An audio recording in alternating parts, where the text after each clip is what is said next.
नमस्कार दोस्तों, गार्गी क्लासेस पर आपका स्वागत है। डेट आज की 4 जनवरी 2022। देख लेते हैं इंडियन एक्सप्रेस के इंपॉर्टेंट आर्टिकल जो अभी हम एडिटोरियल और आइडिया पेज से डिस्कस करने वाले हैं। देखो आपके सामने दो आर्टिकल से पहला है ट्रैक दैम डाउन। अभी कल ही एक लड़की का अरेस्ट हुआ है जिसमें ये है कि सोशल मीडिया प्लेटफॉर्म्स पर 100 से ज़्यादा मुस्लिम वुमेन्स की फ़ोटोज़ को वो इस तरीके से डिस्प्ले कर रही थी जैसे कि वो औरतें बिकाऊ हों।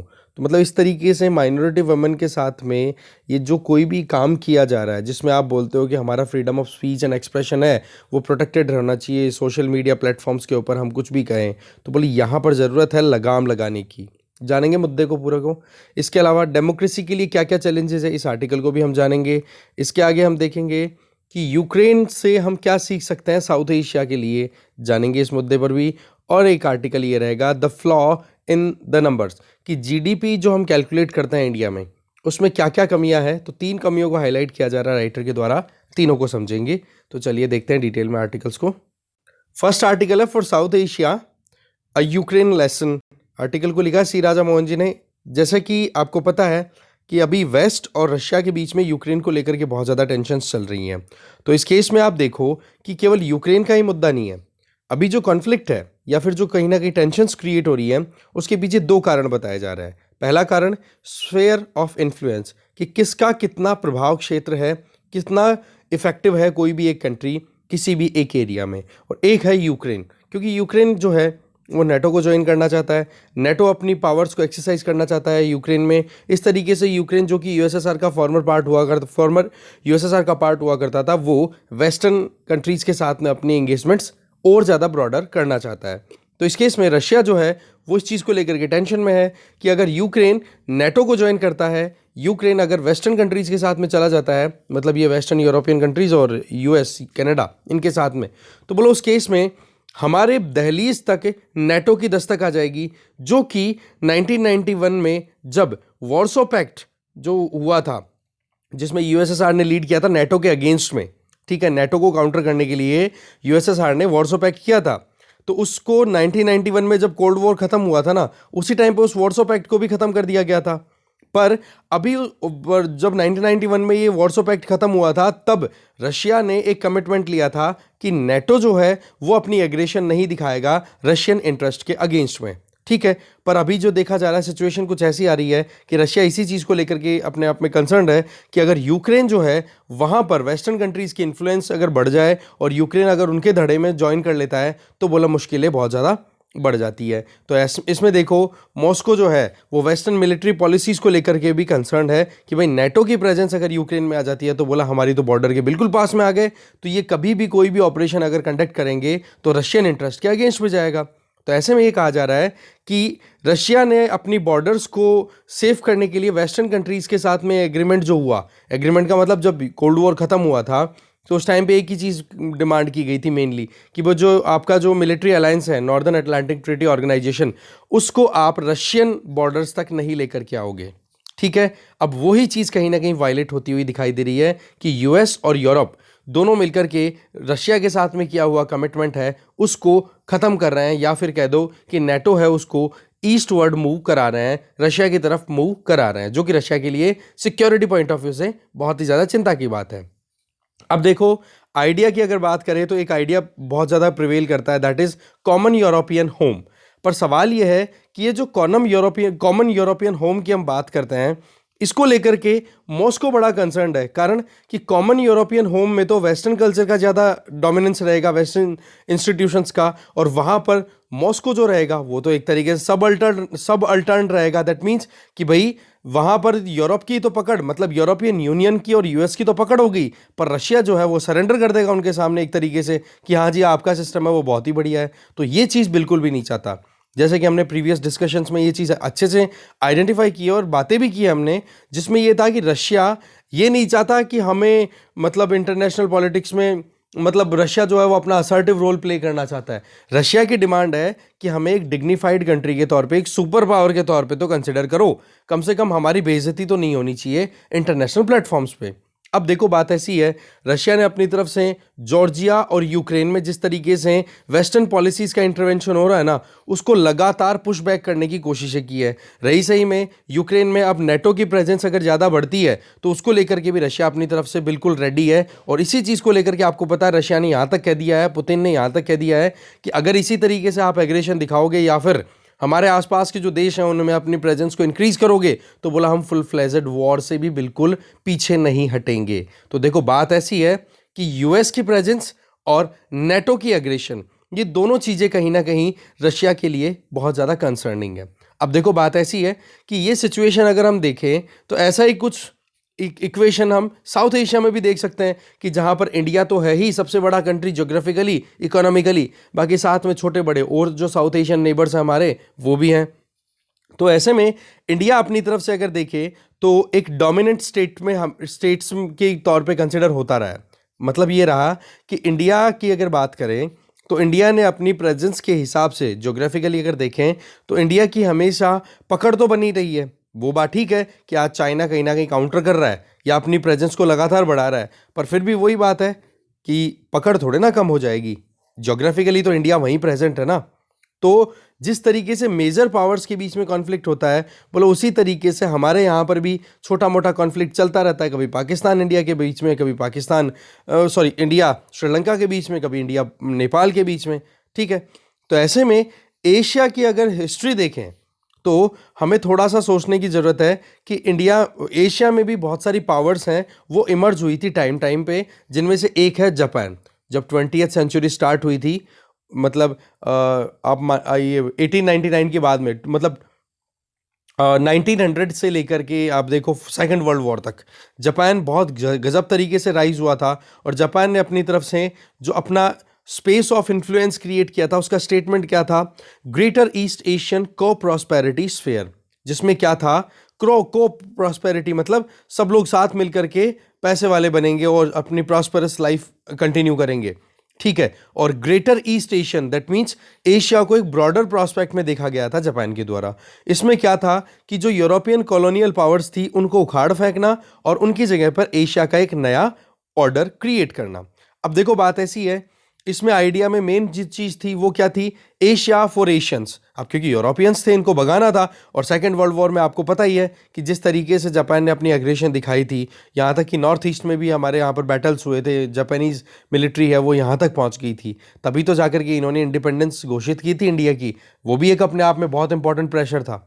तो ये जो स्लोगन था, इसी चीज को अगर देखो तो आज के टाइम पे कौन कर रहा है? ये न्यू एस्पायरिंग हेजेमन, जो कौन है? चाइना, जो कि अपनी पकड़ बनाना चाहता है। एग्जैक्टली वैसे ही जैसे कि जापान ने अपनी तरफ से कहा, चाइना भी क्या कहता है कि भाई वेस्टर्न सोसाइटी की जो वैल्यूज है उनको हटाओ, हमारी खुद की नेटिव वैल्यूज है उनको प्रमोट करो। तो चाइना इन सारे स्लोगन्स के पीछे, जैसे बेल्ट एंड रोड इनिशिएटिव, और ये क्यों चालू कर रखा है? अपनी कल्चरल डोमिनेंस को या फिर एशिया का नाम लेकर के अलग अलग छोटे छोटे कंट्रीज के साथ में अपनी एंगेजमेंट्स कंटिन्यू कर रहा है। तो उस केस में चाइना अपनी पकड़ ही तो बनाना चाहता है, स्फेयर ऑफ इन्फ्लुएंस को इंक्रीज करना चाहता है। तो ऐसे में चाहे अमेरिका हो या फिर यूरोप हो, इनको एशिया से बाहर भगाने के लिए पहले जिस तरीके से जापान एफर्ट्स करता था, उसी तरीके से अब चाइना कर रहा है। अब चाइना क्या चाहता है कि जो कोई भी सिक्योरिटी से रिलेटेड मुद्दा आए, चाइना के आसपास के जो भी कंट्रीज हैं, बोलो उनमें चाइना को वीटो पावर मिल जाए। कैसे?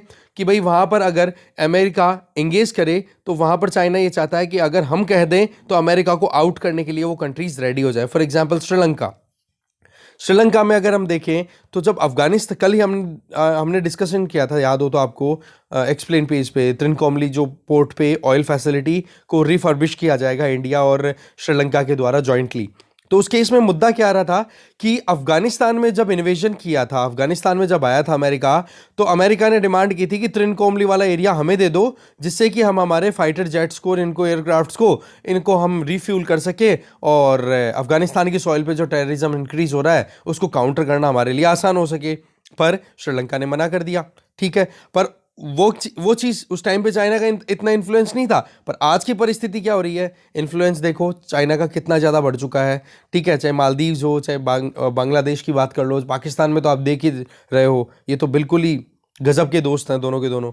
तो इस तरीके से चाइना अपनी तरफ से पूरी पकड़ बना रहा है कि जो भी इंटरवेंशंस अगर कोई करे या फिर जहां जहां पर भी चाइना की प्रेजेंस है वहां पर अगर वेस्ट और यूरोप सॉरी अमेरिका वो अगर कहीं पे भी अपनी इन्फ्लुएंस बढ़ाने की कोशिश करे तो चाइना वहीं पे अपनी तरफ से अपनी इंटरवेंशन या अपना स्पेयर ऑफ इन्फ्लुएंस है उसको एक्सरसाइज कर ले कि जी यहाँ पर कोई वेस्टर्न कंट्रीज को एंटरटेन करने की कोशिश नहीं करे, ना कोई करना चाहता है, इस तरीके के सिनेरियो क्रिएट करना चाह रहा है। अब देखो चाइना जो है वो ट्रिब्यूटरी स्टेट सिस्टम पे रिलाई कर रहा है। देखो जब तक कॉलोनियल सिस्टम नहीं आया था, जब तक हम गुलाम नहीं बने थे, तब तक ये कहा जाता है कि चाइना जो है वो अपनी तरफ से बहुत हद तक अपनी एक बड़ी एम्पायर लेकर के चल रहा था।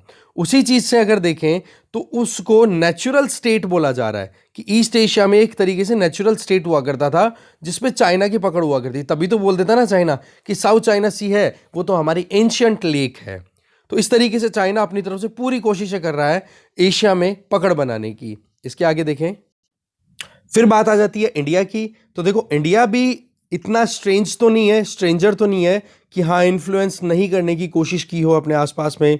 इंडिया देखो रेटोरिक्स पे तो इतना ज़्यादा दिमाग लगाता नहीं है, पर हाँ पावर पॉलिटिक्स को भी रिजेक्ट नहीं करता है कि वाकई में इन्फ्लुएंस तो होना चाहिए एक कंट्री का, पर ऐसा भी नहीं कि किसी की सॉवरेनिटी को और इनको ही कॉम्प्रोमाइज़ करने की कोशिश करें। जैसे कि जिस तरीके से चाइना अपनी पकड़ बनाने के लिए चाइना पाकिस्तान इकोनॉमिक कॉरिडोर जो कि बेल्ट एंड रोड इनिशिएटिव की एक ब्रांच है उसको बिना इंडिया से एंगेज किए पास करवा रहा है पीओ के थ्रू, तो उस केस में इंडिया बिल्कुल इस चीज़ को लेकर के खुश नहीं है। भाई हमारी टेरिटोरियल इंटेग्रिटी है, सॉवरेनिटी है, आप उसको कैसे इग्नोर कर सकते हो, राइट?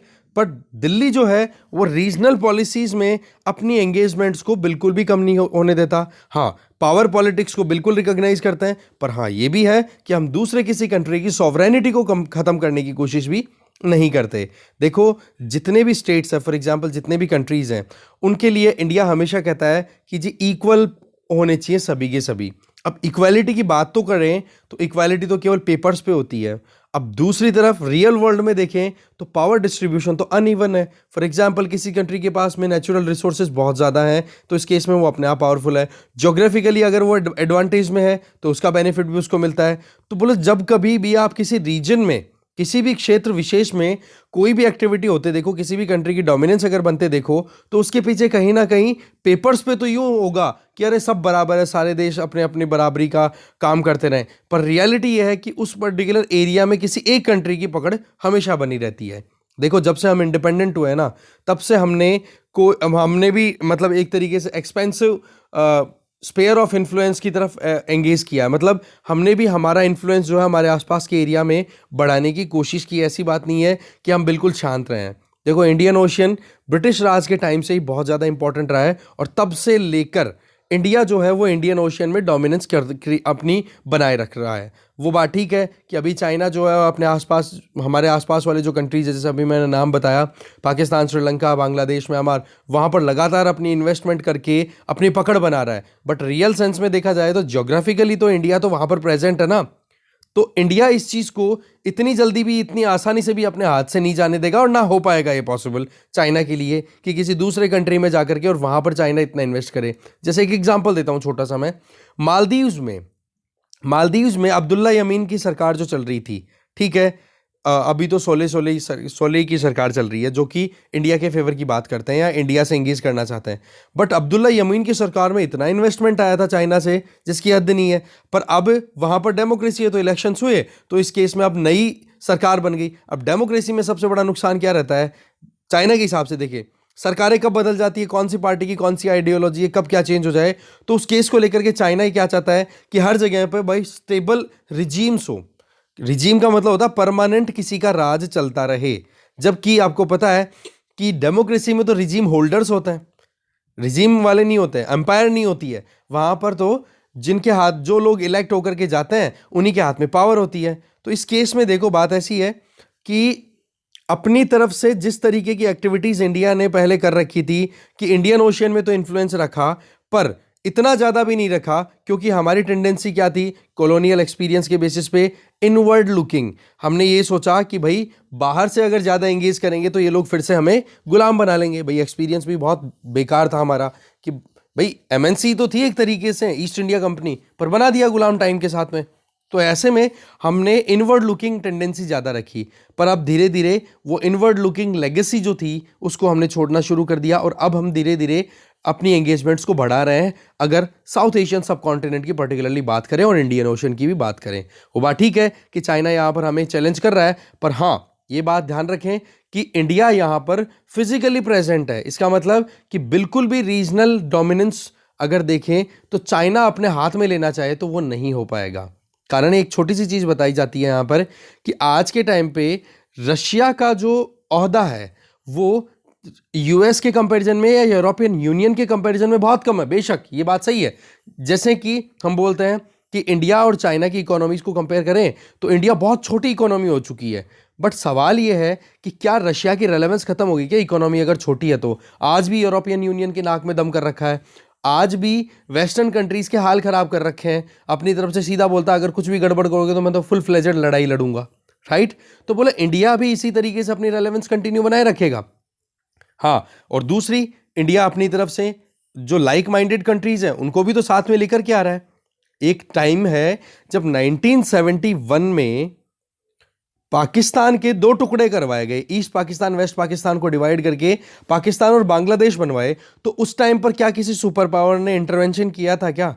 बिल्कुल नहीं किया। तो आज अगर कहीं पर भी इंडिया अपनी एग्रेशन दिखाए या फिर मजबूरन अपनी एग्रेशन को दिखाने के लिए आगे बढ़े तो उस केस में चाइना क्या वहां पर कोई काम कर सकता है? बिल्कुल भी नहीं। कारण कि इंडिया ने भी like minded countries for example USA या वेस्टर्न कंट्रीज के साथ में अपनी एंगेजमेंट्स बढ़ा रखी है।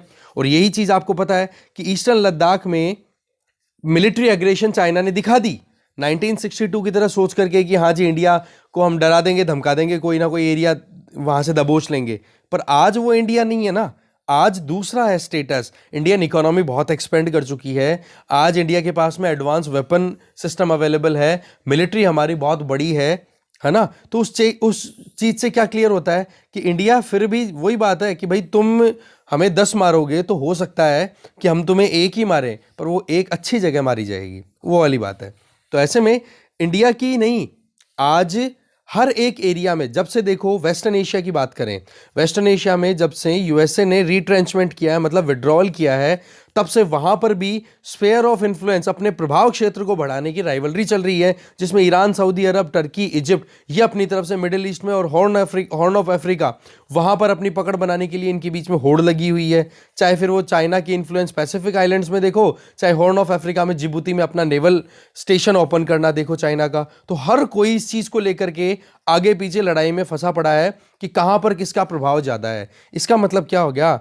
ना तो आज बाइपोलर वर्ल्ड है जो कि कोल्ड वॉर एरा में हुआ करता था, ना आज यूनिपोलर वर्ल्ड है जो कि पोस्ट कोल्ड वॉर एरा हुआ करता था, आज तो मल्टीपोलर वर्ल्ड है जहां पर हर एक कंट्री अपनी इन्फ्लुएंस को इंक्रीज करना चाहता है। और इसी चीज को देख करके कहीं पर भी कोई एक कंट्री अपनी अगर हेजेमनी क्रिएट करना चाहे तो वो उसके लिए बहुत ही मुश्किल है। वही बात है, लोहे के चने चबाने वाली बात थी, सिचुएशन आ गई। तो ऐसे में अगर वॉशिंगटन की बात करें, ब्रसल्स की बात करें या मॉस्को की बात करें, तो इन तीनों को साथ में आकर के ही यूरोपियन सिक्योरिटी इंश्योर करनी होगी।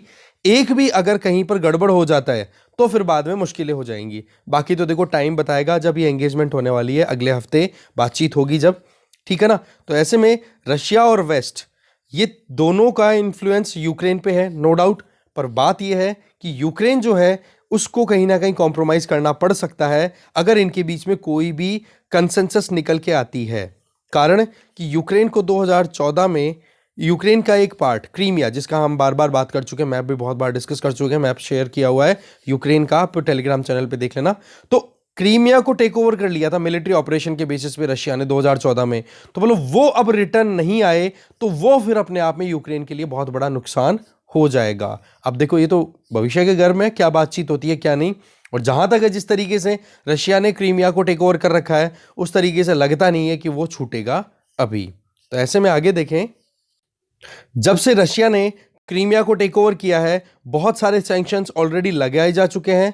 और अगर इस केस में रशिया इन्वेड करता है यूक्रेन को तो और ज्यादा सैंक्शंस लग जाएंगे रशिया पे। तो इस केस में वही बात है, घायल शेर ज्यादा खतरनाक साबित हो सकता है। तो रशिया भी फिर अपनी तरफ से मौका नहीं छोड़ेगा लड़ाई लड़ने का, कि भाई सीधी सी बात है कि अगर यूक्रेन को टेक ओवर करने के चलते रशिया पे सैंक्शंस लगाए गए वेस्टर्न कंट्रीज के द्वारा और अब अगर रशिया इन्वेड करता है यूक्रेन को, यूक्रेन पे अटैक करता है, तो उसके बाद में और ज़्यादा नुकसान उठाने पड़ेंगे। तो देखने वाली बात यह है कि जो बाइडन और व्लादिमीर पुतिन के बीच में जो बातचीत होगी उसमें क्या कॉम्प्रोमाइज़ निकल के आएगा।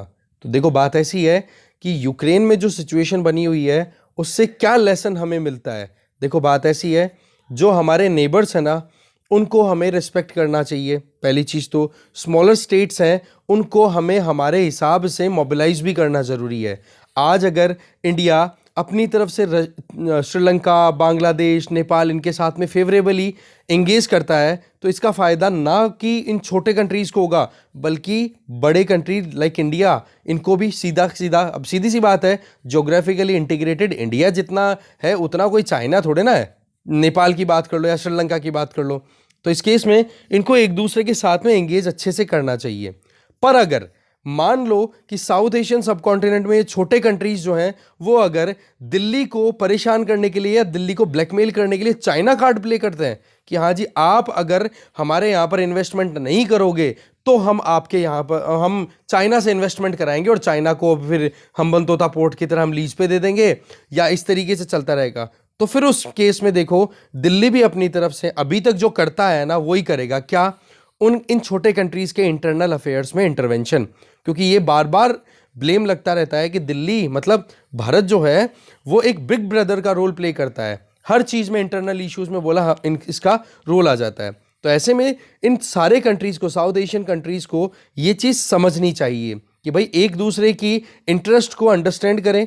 एक फिर उसके बाद में एक जो होती है ना कि कॉर्डाइल मैनर में खुद का प्रोस्पेरिटी इंश्योर करना पॉसिबल हो पाएगा। अब देखो चाइना है वो एक लिमिट तक ही तो हेल्प कर सकता है ना इन कंट्रीज़ की, एक लिमिट के बाद में चाइना हेल्प नहीं कर सकता। बात वही 1971 वाली बात जो मैं बता चुका हूँ आपको कि जब यूएस और चाइना दोनों का रिलेशन उस टाइम पे पाकिस्तान के साथ था, पर हुआ क्या, दो टुकड़े कराए कि नहीं, इंडिया ने इंटरवीन करते हुए दो टुकड़े कराए कि नहीं पाकिस्तान के। तो बोला ये चीज़ समझनी होगी इन साउथ एशियन कंट्रीज़ को इंक्लूडिंग इंडिया एज वेल। ठीक है, तो इंडिया जो है वो भी देखो नेबर्स की जो रियलिटी है उसको इग्नोर नहीं कर सकता। देखो वो छोटे हैं साइज में और उनके साथ में हमारी एंगेजमेंट एक प्रॉपर मैनर में होनी चाहिए। ऐसा नहीं कि हर चीज़ में हम डोमिनेंस क्रिएट करें। जिस तरीके से आज चाइना अपनी तरफ से एसिमेट्री क्रिएट कर रहा है ना, अपनी इन्वेस्टमेंट लगातार बढ़ाए जा रहा है, तो उस केस में वो एंजाइटी में ही पड़ रहे हैं। वही चीज़ है कि उन्होंने चाइना का रास्ता क्यों ढूंढा, इसके पीछे एक जवाब ये भी आता है कि इंडिया जो है अपनी दादागिरी लगाता है, इस चक्कर से मजबूरन उनको उधर जाना पड़ता है। तो देखो एक दूसरे की जो अंडरस्टैंडिंग है या फिर जो भी रियलिटी है उसको एक्सेप्ट करते हुए इन कंट्रीज़ को आगे चलना चाहिए। आज यूरोपियन यूनियन के कंपैरिजन में रशिया की जो इकोनॉमी है वो बहुत छोटी है, पर कितना हड़कंप मचा रखा उस रशिया ने। तो बोला इंडिया ऐसे चुप रहने वाला नहीं है अगर चाइना वहाँ पर अपनी इकोनॉमी बढ़ा करके और अपनी हार्ड पावर के बेसिस पे कुछ करना चाहेगा। तो बात क्या है, स्फीयर ऑफ इन्फ्लुएंस है, इसमें केवल और केवल सबसे इंपॉर्टेंट चीज़ क्या निकल के आती है आज की बात करें तो देखो ग्रेट पावर्स में कॉम्पिटिशन्स तो रहेगा, इसको प्रॉपर रेगुलेट होना ज़रूरी है, नहीं तो लड़ाई में कन्वर्ट हो सकती है, सिचुएशन और ज़्यादा एग्जर्वेट हो सकती है। जो डोमिनेंट पावर्स हैं वो अपने नेबर्स को सोच समझ करके उनके साथ में कहते हैं ना कि हाँ एक वाइज मैन की तरह एंगेज करें, ठीक है, नहीं तो फिर बिग पावर्स हैं, ना तो बिग पावर ना नेबर्स, कोई सिक्योर नहीं रह पाएगा। ठीक है, तो ये लेसन है कि यूक्रेन में जिस तरीके से सिचुएशन बन रही है उस तरीके की सिचुएशन साउथ एशिया में अभी बनी हुई पड़ी है, तो हम बहुत कुछ सीख सकते हैं यूक्रेन की सिचुएशन को देखते हुए। अब तो बाकी मीटिंग में पता पड़ेगा यूक्रेन का फ्यूचर क्या है। ठीक है, आगे चलते हैं। नेक्स्ट आर्टिकल है the flaw in the number. देखो आर्टिकल को लिखा है राजेश्वरी सेन गुप्ता ने। इनका ये कहना है कि हमारे यहाँ पर जब इकोनॉमी की बात करते हैं तो हम हमेशा एक ही चीज़ बोलते हैं कि जीडीपी कितनी है, ग्रोस डोमेस्टिक प्रोडक्ट कितना चल रहा है। अब इसको भी चेक करने के दो तरीके हैं, एक तो रियल जीडीपी होती है, एक नॉमिनल जीडीपी होती है। रियल जीडीपी के लिए हमने 2015 में सीरीज़ को रिवाइज़ किया था। रिवाइज़ करने का मतलब हो गया कि देखो रियल जीडीपी में एक कांस्टेंट प्राइस हम लेते हैं किसी एक बेस ईयर की, जैसा कि अभी करंट जो बेस ईयर चल रहा है वो 2011-12 चल रहा है। तो ये चीज़ फिक्स कब हुई थी? 2015 में। ठीक है, कि भाई 2011-12 में जो भी प्राइस चल रही थी, जो भी रेटें चल रही थी मार्केट में, उसके हिसाब से हम कैलकुलेट करेंगे कि हमारे देश में जीडीपी, हमारे देश की जीडीपी कितनी है। जीडीपी का मतलब हो गया gross domestic product. That means एक कोई भी geographical area, for example India, वहां पर एक फाइनेंशियल ईयर में, एक पर्टिकुलर टाइम पीरियड जो कि हम नॉर्मली एक फाइनेंशियल ईयर लेते हैं, उस फाइनेंशियल ईयर में कितनी नई सर्विसेज और गुड्स का प्रोडक्शन हुआ और उनका फिर ओवरऑल समेशन कर दिया जाता है, तो उसको हम बोल देते हैं जीडीपी, ग्रॉस डोमेस्टिक प्रोडक्ट। इसमें से आपने ना तो अभी तक वियर एंड टीयर, टूट फूट है पूरे एक साल में, उसको निकाला है, ना आपने फॉरेनर्स की इनकम को निकाला है। आपने केवल कैलकुलेट क्या किया है, एक ज्योग्राफिकल एरिया डिसाइड कर लिया, इंडिया का मैप ले लो और उसके ऊपर कहाँ, उस एरिया में कहाँ कहाँ पर कौन सी इकोनॉमिक एक्टिविटीज हुई है एक फाइनेंशियल ईयर में, उन सबको जोड़ दो। तो सवाल ये है कि हम जो डेटा कलेक्ट कर रहे हैं, हमने हमारा बेस ईयर भी देख लिया, कब रिवाइज हुआ था बेस ईयर, पहले 2004-05 का हुआ करता था, फिर 2011-12 कर दिया। आज परिस्थिति देखिए तो आज 2021-22 में हम चल रहे हैं, अब 22 आ गया। तो इस केस में हमें 10 साल पुराना बेस ईयर तो हम यूज कर रहे हैं। एक तो बहुत बड़ा सवाल तो ये है कि भाई 2011-12 में क्या प्राइसेस हुआ करती थी, तो उनको थोड़ा सा रिव्यू करने की जरूरत है। तो ऐसे में देखो राइटर जो है वो ये बोलना चाह रही हैं कि भाई जीडीपी को हम हमारी ग्रोथ रेट के हिसाब से देखते हैं कि हमारी इकोनॉमी कितनी प्रोग्रेस कर रही है, तो उसमें कुछ कमियां हैं, उन कमियों को करेक्ट करना जरूरी है। अब देखते हैं वो कमियां क्या क्या है। सबसे पहली कमी तो है कि हमारे जीडीपी में जो रियल जीडीपी कैलकुलेट करते हैं उसमें डबल डिफ्लेशन प्रॉब्लम आ रही है। कैसे? जैसे मानो यहां पर एक एग्जांपल बताया जा रहा है, उस एग्जांपल को ही हम देखते हैं कि जब कभी भी हम जीडीपी कैलकुलेट करते हैं तो इनपुट और आउटपुट दोनों चीजों के बारे में हमें देखना होता है। फॉर एग्जाम्पल, अगर हम किसी इंडस्ट्री में कुछ सामान हम इनपुट लगा रहे हैं तो उस केस में वहां पर उसका ट्रांसपोर्टेशन कॉस्टिंग लगेगी कि नहीं? ठीक है, कच्चा माल लाने के लिए ट्रांसपोर्टेशन कॉस्ट लगेगी। अब मान लो क्रूड ऑयल की जो प्राइस है वो घट रही है या बढ़ रही है, वो चीज कंसीडर होनी चाहिए कि नहीं? होनी चाहिए ना यहाँ पे, कि अगर महंगाई बढ़ रही है, क्रूड ऑयल की प्राइस ज्यादा हो रही है या क्रूड ऑयल की प्राइस कम हो रही है, तो उस केस में आप उसको एडजस्ट करो प्रॉपर मैनर में। ठीक है। दूसरा, आउटपुट जो है, मान लो कि आपने रॉ मटेरियल गेहूं लिया और आउटपुट जो है वो आपने बना दी ब्रेड्स, या फिर कुछ और मान लो, कोई भी गेहूं से बनने वाला कोई भी प्रोडक्ट मान लो, बिस्किट्स मान लो। तो इस केस में आपने जो प्रोडक्ट बनाया, आउटपुट की जो प्राइसेस हैं वो आपने अप एंड डाउन कर दी। अब मतलब डिमांड एंड सप्लाई के हिसाब से आपने अप एंड डाउन प्राइसेस कर ली, तो बोला उसको तो आप एडजस्ट कर रहे हो, इसको बोलते हैं डिफ्लेशन। ठीक है, कि आप इन्फ्लेशन के इफेक्ट को हटा दो। ठीक है ना? तो इस केस में एक तो इनपुट की तरफ से और एक आउटपुट की तरफ से, दोनों तरफ आपको डिफ्लेशन एडजस्ट करने की जरूरत होती है। डिफ्लेट करना होता है जीडीपी डेटा को। बोला हम केवल और केवल आउटपुट पे ध्यान देते हैं, इनपुट पे ध्यान ही नहीं देते, इसीलिए क्या हो गया, डबल डिफ्लेशन प्रॉब्लम। ये हमें करेक्ट करने की जरूरत है। नहीं तो क्या होगा कि हमेशा या तो जीडीपी अंडर एस्टिमेट कैलकुलेट होगी या जीडीपी ओवर एस्टिमेटेड कैलकुलेट होगी। इस चीज को अच्छे से समझा, इस आर्टिकल में देखेंगे हम आगे। तो ऐसे में एनएसओ, नेशनल स्टैटिस्टिकल ऑफिस, वो देखो जीडीपी कैलकुलेट करता है। अब नॉमिनल जीडीपी का मतलब क्या होता है कि अब जैसे 2021-22 का हमारा अभी फाइनेंशियल ईयर चल रहा है, तो आप 2021-22 के डेटा को कंपेयर करोगे 2020-21 के साथ में, तो प्रीवियस ईयर के साथ में आप करंट जीडीपी को अगर कंपेयर करोगे तो ये तो हो जाएगी नॉमिनल जीडीपी। और दूसरी तरफ रियल जीडीपी क्या होती है कि आपने बेस ईयर क्या रखा है, 2011-12। अब 2011-12 में जो प्राइसेस प्रिवेल कर रही थी किसी भी कमोडिटी, किसी भी सर्विस की, उसको अगर आप आज के टाइम पे 2020-21 में जो आपने प्रोडक्शन किया उसके साथ कंपेयर करो, फिर आपको आपकी जीडीपी का पता पड़े, तो वो आपकी रियल जीडीपी हो जाती है।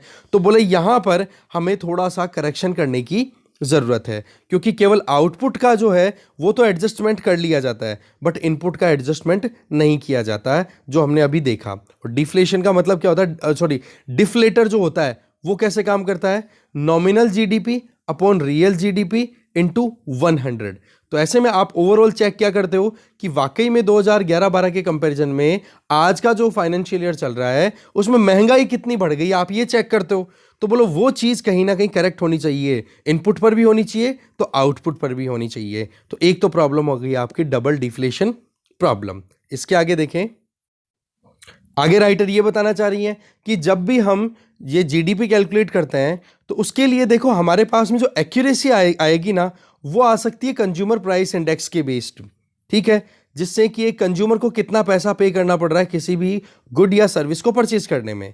जबकि हमारे यहाँ पर यूज़ क्या करते हैं, होलसेल प्राइस इंडेक्स। अब आप बोलोगे कि सर नहीं सीपीआई पे यूज़ होता है, तो राइटर यहाँ पे बताना चाह रही हैं कि भाई अभी भी बहुत सारे ऐसे एरियाज हैं जहां पर हम होलसेल प्राइस इंडेक्स का यूज़ करते हैं इन्फ्लेशन को कैलकुलेट करने में, जो कि बहुत ही ज़्यादा एक ऑपोजिट सिचुएशन शो करता है। कैसे कि अभी रिसेंट देखो कि अभी यहाँ पर बताया जा रहा है 2021-22 का डेटा, इसमें हमने क्या एक्सपीरियंस किया, डेटा भी बहुत देखा कि होलसेल प्राइस इंडेक्स है वो तो देखो 14% डबल डिजिट्स में चल रहा है लगातार, मतलब होलसेल प्राइस इन्फ्लेशन तो लगातार बढ़ रही है, जबकि कंज्यूमर प्राइस की बात करें तो वो कहीं ना कहीं 5% के आसपास है, क्योंकि कंज्यूमर प्राइस इंडेक्स के बेसिस पे ही तो इन्फ्लेशन को कंट्रोल करने की बात की गई है ना। आरबीआई को जो गवर्नमेंट ने टारगेट दिया है 4+-2% वाला, जिसका मतलब हो गया 2 से 6% के बीच में इन्फ्लेशन को टारगेट करना है, तो सीपीआई के बेस पे ये कैलकुलेटेड है।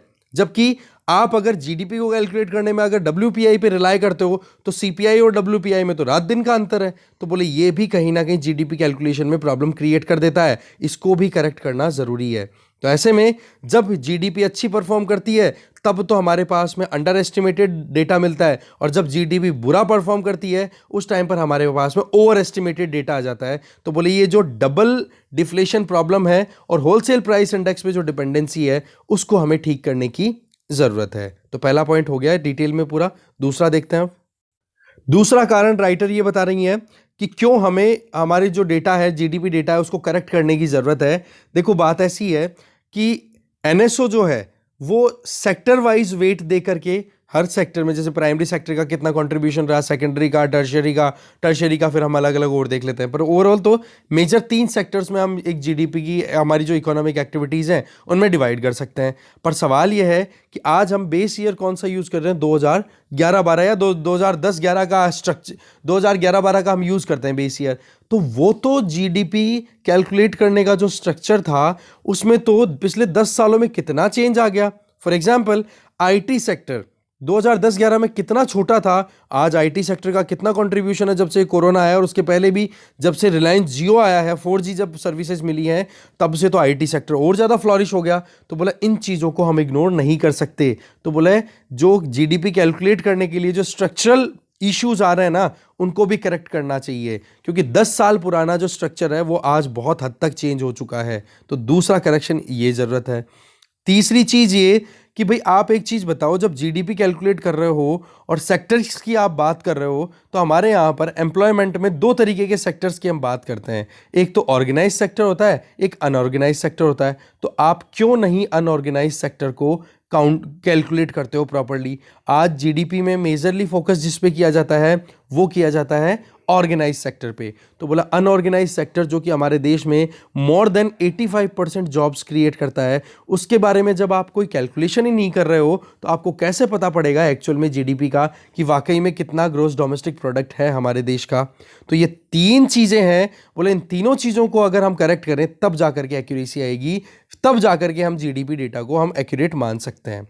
बोला जब से 2016 में डीमोनेटाइजेशन हुआ है तब से लेकर अभी तक लगातार 3 ऐसे शॉक्स मिले हैं जिनकी वजह से अनऑर्गेनाइज सेक्टर को सबसे ज़्यादा परेशानियां हुई है। एक तो डीमोनेटाइजेशन जिसकी वजह से कैश पे बेस्ड जो इकोनॉमी थी वो पूरी की पूरी कोलैप्स कर गई, फिर जीएसटी का इम्प्लीमेंटेशन जिसमें एक अनऑर्गेनाइज सेक्टर के एंटरप्राइज को काम करने में बहुत मुश्किलें हुई, और तीसरी फिर ये कोरोना ने हालत खराब कर दी। बोले इन तीनों चीज़ों की वजह से आज अनऑर्गेनाइज सेक्टर जो परिस्थितियां देख रहा है उनको अगर हम कंसिडर नहीं करेंगे तो आपको कहां आइडिया लगेगा कि जीडीपी कैसी परफॉर्म कर रही है। तो बोले आज के टाइम पे जो एनबीएफसीज बर्बाद हो रही है ना उसके पीछे कारण क्या है कि अनऑर्गेनाइज सेक्टर है वो अच्छे से काम नहीं कर पा रहा है, इसको आप मैनेज करो। तभी तो कहते हैं ना एमएसएमईज को बूस्ट करो। ठीक है, तो बात ऐसी है एनएसओ को एडजस्ट करने की जरूरत है इन सारी चीज़ों के साथ में जो हमने 3 इश्यूज जो देखे। तो देखो बॉटम लाइन क्या है ये तो हम नहीं कह सकते, और जीडीपी के नंबर्स ओवर स्टेटेड हैं या अंडर स्टेटेड हैं ये भी नहीं कह सकते, पर ये चीज़ क्लियर है कि जो कोई भी इंफॉर्मेशन हमारे पास में अवेलेबल है उस इंफॉर्मेशन को गैदर करने के लिए जो मेथोडोलॉजी है उसमें कुछ फ्लॉज हैं, कुछ कमियां हैं, उनको हमें करेक्ट करना ज़रूरी है। नहीं तो जीडीपी डेटा पे अगर आप रिलाई कर रहे हो तो भाई आप सोच समझ करके फिर उस डेटा पे रिलाई करो। ठीक है, data must be taken with the handful of salt.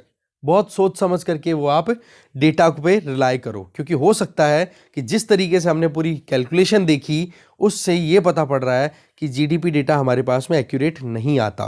तो आपसे कोई पूछे ना कि जीडीपी कैलकुलेट करने में क्या क्या कमियां हैं इंडिया में, तो आपके पास में शानदार आर्टिकल अवेलेबल है। और इसके अलावा रमेश सिंह या फिर जो भी आप इकोनॉमी की जो पढ़ते हो बुक, ठीक है ना, श्री राम आईएएस के नोट्स, तो वहाँ पर भी आपने देखा होगा कि जीडीपी में और भी ज़्यादा कुछ और भी फ्लॉज हैं और भी कमियां हैं जीडीपी के बजाय। पर वही चीज़ है कि कंपैरिजन करने के लिए जीडीपी से बढ़िया और इजी कोई मेथड अभी तक अवेलेबल है नहीं, इसलिए जीडीपी पे रिलाय किया जाता है। ठीक है जी, आगे चलते हैं। नेक्स्ट आर्टिकल है द डेमोक्रेसी चैलेंज। भाई आज के टाइम पे लोकतंत्र के सामने जो परिस्थितियां हैं, जो चैलेंजेस, जो चुनौतियां हैं, उनके बारे में यहाँ पर आर्टिकल लिखा जा रहा है। बोले कि democracy is all about dissent, discussion, debate, deliberation, DDD। ठीक है जी। अब ये डी वर्ड है, बहुत फेमस रहा है हमेशा से, जब से ये डेमोक्रेसी के आइडियाज पे लोगों ने काम करना शुरू किया और लोगों ने समझा इन चीज़ों को।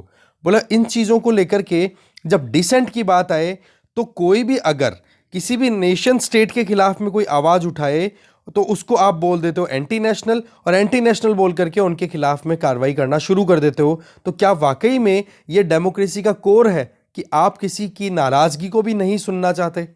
तो बोले यही सबसे बड़ी प्रॉब्लम है जो आज डेमोक्रेसी फेस कर रही है थ्रू आउट वर्ल्ड।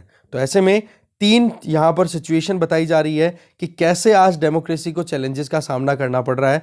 तो पहला तो ये कि आपको पता है डेमोक्रेसी में कौन जीत के आता है? मेजोरिटी, जिसके पास वोट ज्यादा है। अब मेजोरिटी में इस तरीके से होता है कि जो इंडिविजुअल जीत के आ गया वो अपने आप को किंग से कम नहीं समझता, और किंग के लिए क्या कहा जाता है? King can do no wrong, मतलब राजा ने जो कर दिया वो सही है, कुछ गलत हो ही नहीं सकता उसके हाथ से। तो ऐसे में बोले डेमोक्रेसी तो भाई सीधी सी बात है, अगर कोई गलत करे तो उसको पनिश करने का भी पूरा मौका देती है। तो इस केस में एक जो किंग बन के बैठ गया है उस बंदे को एक इस तरीके से कंसिडर करना शुरू कर दिया जाता है कि भाई वो बंदा मतलब एक गॉड है, भगवान की तरह। एक मिथिकल रिचुअल चल रहा है कि हाँ, एक मिथ अटैच हो जाती है उसके साथ में। तो बोले ये चीज़ें बहुत ज़्यादा नुकसान वाली साबित हो रही हैं डेमोक्रेसी के लिए अगर लॉन्ग टर्म में, क्योंकि एक पर्सोनिफिकेशन जब हो जाता है ना पॉपुलर विल का, लोग जो है वो एक ही इंडिविजुअल के आसपास में इर्द गिर्द सोचना शुरू कर देते हैं। तो बोलो वो चीज़ें फिर बाद में उस पर्टिकुलर इंडिविजुअल के हाथ में पावर्स को कन्फाइन कर देती है, और वो पावर्स के कन्फाइनमेंट के बेसिस पे फिर बाद में कोर्सिव मेजर्स लेना शुरू कर दिया जाता है स्टेट के द्वारा।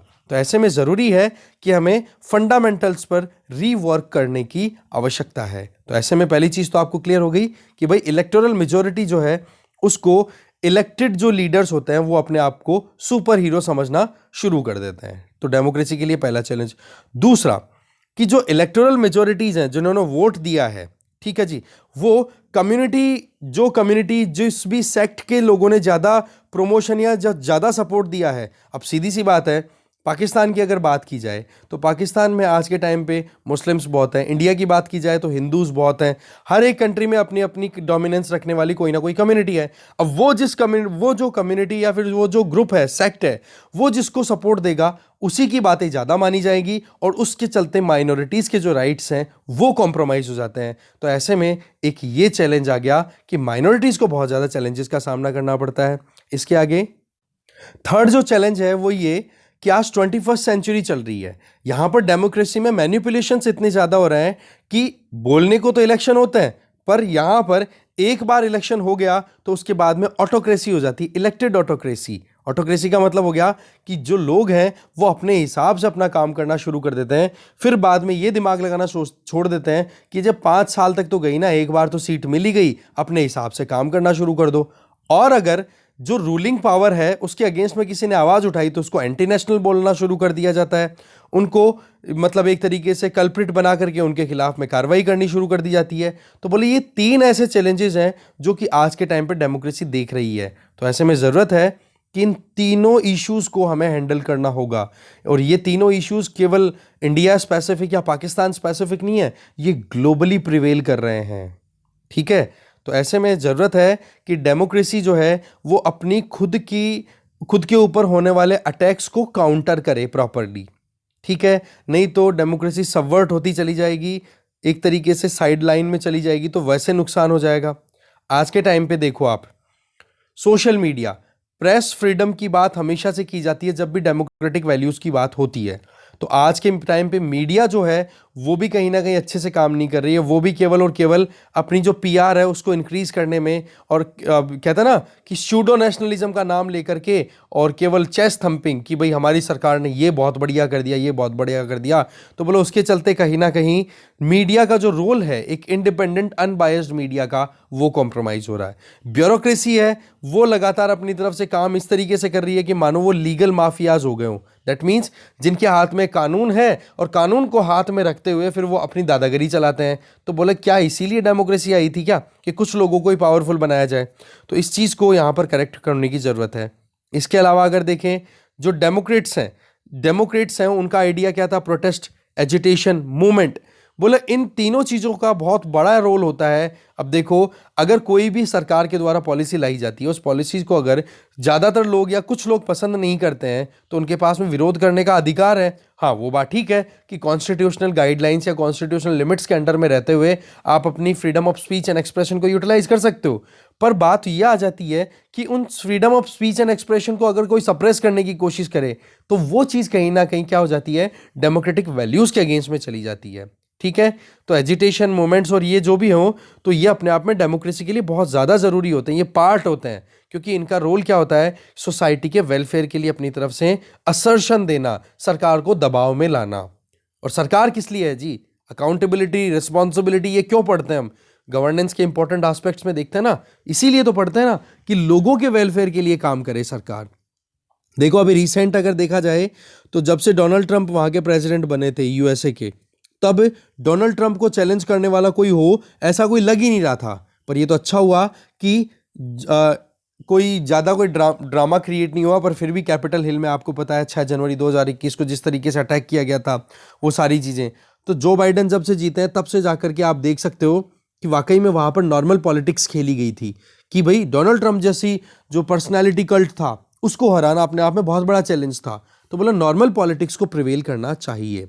तो देखो, जो 20th सेंचुरी का टाइम था, जिस टाइम पर डेमोक्रेसीज बढ़ रही थी पूरे दुनिया में, वो चीज़ें पब्लिक के वेलफेयर के लिए, पब्लिक की रिक्वायरमेंट को ध्यान में रखते हुए हो रहा था। तो बोलो वही चीज़ एक बार फिर से हमें रिमाइंड करनी होगी। आज के टाइम पे रशिया से ब्राज़ील, टर्की से थाईलैंड, हंगरी से चाइना, हर जगह पे देखो सर एक रिजीम वाला सिस्टम चल रहा है। रिजीम का मतलब खुद के हाथ में सत्ता पकड़ के रखना। तो बोला रिजीम वाला सिस्टम नहीं होना चाहिए, रिजीम होल्डर वाला सिस्टम होना चाहिए। क्योंकि रिजीम वाले लोग तो क्या करते हैं? खुद की सत्ता स्थापित करके लोगों के दिमागों पर राज करना चाहते हैं।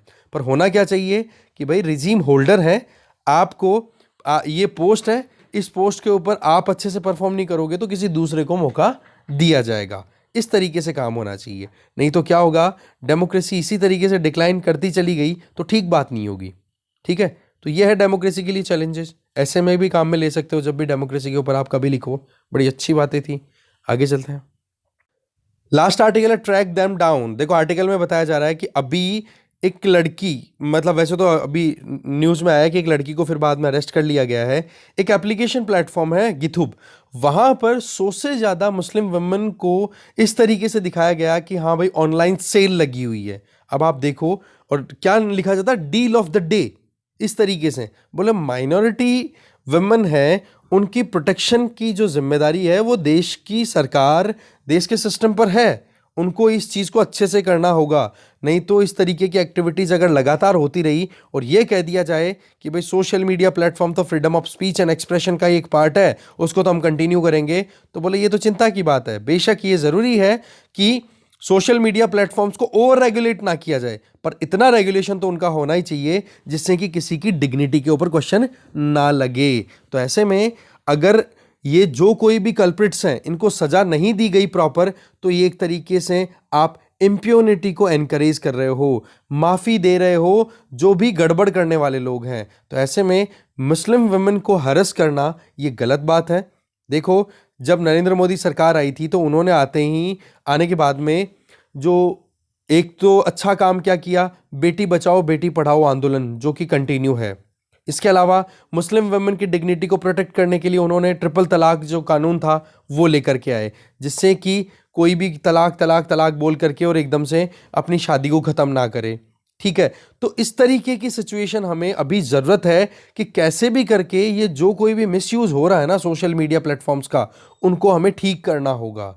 आज डिजिटल पब्लिक स्फेयर की बात करें तो वहाँ पर कुछ लोग जो कि अपनी पकड़ अच्छी बना चुके हैं, वो लोग अपने एजेंडाज पे काम कर रहे हैं। उन एजेंडाज को कंट्रोल करना बहुत ज़्यादा ज़रूरी है, नहीं तो सीधी सी बात है कि अधिकारों का यूज़ करते करते दूसरे के अधिकारों का ब्रीच कर दिया जाए, तो उस पर तो देखो कॉन्स्टिट्यूशन भी लिमिट लगाता है, रीजनेबल रेस्ट्रिक्शंस लगाता है कॉन्स्टिट्यूशन, तो वो चीज़ें ज़रूरी है। तो ये बताया जा रहा है साइबर क्राइम सेल है वो प्रॉपरली काम करे तब जाके काम हो। जो वर्क प्लेसेस पे या सेक्सुअल हरासमेंट्स का सामना करना पड़ता है हमारे औरतों को, उनको प्रोटेक्शन देने की ज़रूरत है। ये सारी चीज़ें हैं। और होता क्या है कि अगर मान लो किसी की फ़ोटो को कोई भी एडिट करके और फिर उसके बाद में गड़बड़ करे उस फोटो के साथ में और अपनी खुद के अर्निंग्स पे फोकस करना शुरू करे, तो भाई उस इंडिविजुअल की जिसकी फोटो आपने यूज़ की है उसकी डिग्निटी का क्या, उसकी भी तो इज्जत है। वो चीज़ें प्रोटेक्ट होनी ज़रूरी है। बाकी आर्टिकल्स हैं, एक ये है इधर कैपिटल एक्सपेंडिचर वाला, आप खुद देखना चाहो देख लेना। आर्टिकल जो था वो हमने देख लिए इंपॉर्टेंट जो भी थे, क्योंकि इसमें डेटा ज़्यादा दिया हुआ है, डेटा बहुत है, तो एक बार देख लेना आप देखना चाहो तो। देखो मेन मेन जो मोटे मोटे आर्टिकल्स थे वो हमने देख लिया। Thank you very much.